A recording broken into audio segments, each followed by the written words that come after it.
Hello बच्चों, class 8 विषय हिंदी में आज हम पाठ संख्या चौथा पढ़ेंगे, जिसका शीर्षक है बाल गोविंद भगत। अब बाल गोविंद भगत राम वृक्ष बेनीपुरी जी द्वारा रचित एक रेखा चित्र है। इसमें उन्होंने गांव के एक सच्चे भक्त के सरल हृदय का मार्मिक चित्रण किया है। अब जो शब्द है यहाँ पे रेखा चित्र। अब रेखा चित्र किसे कहते हैं? तो रेखा चित्र जो है वो शब्द अंग्रेजी का जो स्केच शब्द है उसका हिंदी रूपांतर है। जैसे स्केच में रेखाओं के माध्यम से किसी व्यक्ति या वस्तु का चित्र प्रस्तुत किया जाता है, वैसे ही शब्दों के माध्यम से किसी व्यक्ति के आंतरिक एवं बाहरी गुणों का वर्णन किया जाता है, जिससे पढ़ने वाले के मन में उसका चित्र जो है वो उभर आता है। अब इसी को रेखा चित्र कहते हैं। और इस पाठ में हम पाठ के जो नायक हैं बाल गोविंद भगत, उनके बाहरी एवं उनके आंतरिक गुणों के बारे में शब्दों के माध्यम से जानेंगे। मैं आपको धीरे धीरे उनके बारे में बताती जाती हूँ। हाँ बच्चों, अब हम लोग देखते हैं शब्दों के माध्यम से कि बाल गोविंद भगत की वेशभूषा कैसी थी, उनका आचरण कैसा था। ठीक है, तो देखिए, बाल गोविंद भगत मंझौले करके गोरे चिट्टे आदमी थे। चेहरे पर चमकती सफेद दाढ़ी थी। कपड़े वो बहुत कम पहनते थे। सिर पर टोपी थी। जाड़े में काली कमली ओढ़े रहते थे। मस्तक पर हमेशा चमकता हुआ चंदन का टीका रहता था। और बाल गोविंद भगत जो थे वो गृहस्थ थे, पर उनका आचरण साधुओं जैसा था। वो कबीर जी को साहब कहते थे और कबीर के नियमों पर चलते थे। उनका व्यवहार साधुओं जैसा था बिल्कुल। मतलब वो कभी झूठ नहीं बोलते थे, किसी को दुख नहीं देते थे। और अपने खेतों में, उनका घर जो है खेतों में वो काम करते थे, उसी से चलता था। उनके अपने खेत थे और खेतों में जो भी फसल होती थी उसे वो पहले कबीर मच में ले आके देते थे और वहां से जो प्रसाद रूप में उन्हें मिलता था उसी से उनका घर चलता था, उसी से वो अपना जीवन निर्वाह करते थे। हाँ बच्चों, अब देखते हैं हम लोग कि कैसे बाल गोविंद भगत का जीवन था, वो कैसे अपना जीवन व्यतीत करते थे। तो बाल गोविंद भगत जब अपने खेतों में काम करते थे तो साथ में भक्ति गीत भी गाया करते थे।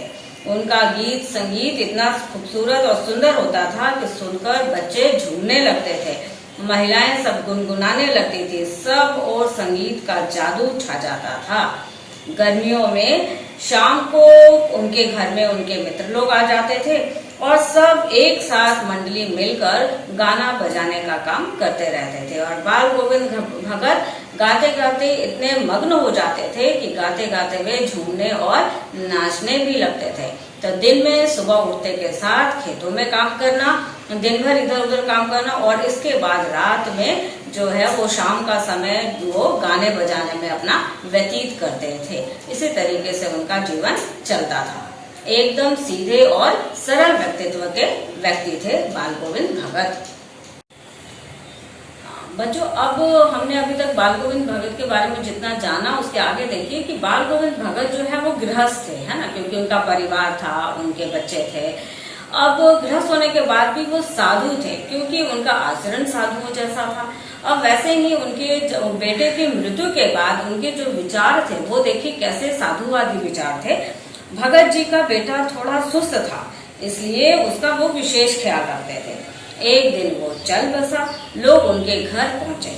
तो इसमें बाल गोविंद भगत कहते हैं कि आत्मा जो है वो परमात्मा में विलीन हो गई। यहाँ उन्होंने बताया कि हर जो हम जीव है नश्वर है और आत्मा जो है वो अमर है। आत्मा कभी नष्ट नहीं होती। अगर इंसान मरता है तो उसकी आत्मा जो है वो परमात्मा में जाके विलीन हो जाती है, उसका पुनर्जन्म होता है। इसके बाद उनकी एक और विचारधारा थी कि जब उनके पुत्र की मृत्यु हुई तो उन्होंने क्या किया कि अपने पुत्र का दाह संस्कार भी अपनी बहू से करवाया। उन्होंने वो काम स्वयं नहीं किया और जब तक श्राद्ध कर्म खत्म हुए उसके बाद उन्होंने अपनी बहू के भाइयों को बुलाया और कहा कि इसकी तुम शादी करवा देना, क्योंकि अभी ये उम्र में बहुत छोटी है, इतना बड़ा जीवन ये अकेले व्यतीत नहीं कर सकती। पर इसमें उनकी बहू ने विरोध किया। बहू ने कहा कि मैं नहीं जाऊंगी, मैं यहीं रहूंगी और आपकी सेवा करूंगी। पर वो थोड़े नाराज हुए और किसी भी तरीके से समझा बुझा कर अपनी बहू को उन्होंने मायके भेज दिया और भाइयों को आदेश दिया कि इसका पुनर्विवाह अवश्य कर देना। यानी कि इसमें हमें एक चीज पता चलता है कि बाल गोविंद भगत जो है वो आडंबरों का विरोध करते थे, है ना। वो जो है घिसी पिटे रीति रिवाजों को नहीं मानते थे। बच्चों, बाल गोविंद भगत का जीवन साधुओं जैसा था, उनका आचरण साधुओं जैसा था और बाल गोविंद भगत की मृत्यु भी संगीत साधना करते हुए हुई। वे हर वर्ष गंगा स्नान के लिए जाते थे। इस वर्ष जब वो गंगा स्नान से लौटे तो उनकी तबीयत कुछ खराब थी। एक संध्या वो अपने मित्र मंडली के साथ अपना संगीत साधना करते रहे और उसी रात जो है वो उनकी मृत्यु हो गई थी। हाँ बच्चों, अब इस पाठ के आधार पे कुछ प्रश्न हैं हमारी पुस्तक में। तो कुछ प्रश्न तो बहुत आसान से हैं कि बाल गोविंद भगत की वेशभूषा कैसी थी। अभी मैंने आपको बताया है ना, वही वेशभूषा आपको लिख देनी है कि वो बहुत कम कपड़े पहनते थे और उनका जो है वो चंदन का टीका माथे पर लगाते थे। यही सारी चीजें लिख देना है। फिर एक जो इम्पोर्टेंट प्रश्न है उसको मैं आपको समझाना चाहती हूँ और वो देखिए प्रश्न क्या है, धर्म का मर्म आचरण में है, अनुष्ठान में नहीं, अर्थ स्पष्ट करें। अब इसमें आपको क्या लिखना है, देखिए कि पहले आप धर्म का अर्थ बताइएगा। तो आपको लिखना होगा ऐसे कि धर्म का अर्थ है कर्तव्य या आचरण। अब आचरण वही है जो कि संपूर्ण मानवता और संपूर्ण संसार के लिए शुभ हो।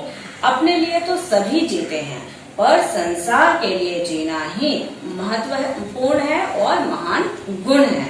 और पूजा किए और आचरण आपका गंदा हो, आपने बहुत सारे यज्ञ किए, अनुष्ठान किए, व्रत रखे, पर आप झूठ बोले, आपने अपने कर्तव्य स्थल पर ईमानदारी नहीं बरती, दूसरों को दुख दिया, धोखा दिया या दूसरों के प्रति दयाहीन रहे, तो ये सब पाप हैं। इसमें अगर आप कितने भी पूजा पाठ करते रहें लेकिन आपके विचार शुद्ध नहीं होंगे तो धर्म का आपको नहीं मिलेगा, धर्म का आशीर्वाद आपको नहीं मिलेगा।